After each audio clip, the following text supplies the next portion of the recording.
Truly, he's the only one who can put the debate to rest. But he just will not reveal the truth behind Ishrat's identity. Home Minister Sushil Kumar Shinde is tonight hiding behind a confidentiality clause that he claims to share with the Federal Bureau of Investigation in the United States. Adding to the confusion are 4 versions emerging, including that of Mr. G.K. Pillai, the former Home Secretary, who's done a bit of a U-turn. She was killed in cold blood, and that has already been established by probing agencies. But what hasn't been established yet is whether she was a terrorist.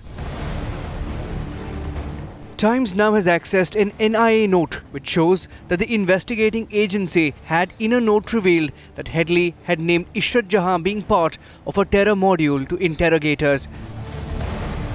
Well, I would have expected this to ultimately come, because Ishrat was not a terrorist, was never a terrorist, and I see no reason why Headley should tell a lie.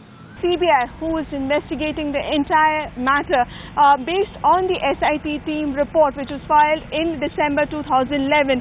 In this particular report, it has been clearly stated by the investigators that Ishrat Jahan had no criminal activities and no links whatsoever with the terrorists. The Home Minister is not trying to make things clear either. Sushil Kumar Shinde is adding to the mystery as more versions emerge to raise more doubts. जो भी Headley ने कहा होगा वो FBI के सामने कहा होगा, और FBI और हमारे देश की जो पुलिस है इनमें एक एग्रीमेंट है, MOU है, वो बात हम डिस्क्लोज नहीं कर सकते. And the former Union Home Secretary too has changed his stance in 2 years. Yeah, because I don't think there is any conclusive evidence against her, and unless any proper investigation is carried out, we would have to give her the benefit of doubt. There are 4 versions that have now emerged on the Ishrat controversy, all raising more questions than give any real answers. Irrespective of whether Headley's version is the last word, shouldn't Shinde reveal the note? Is the Home Minister trying to suppress the note because of pure political reasons?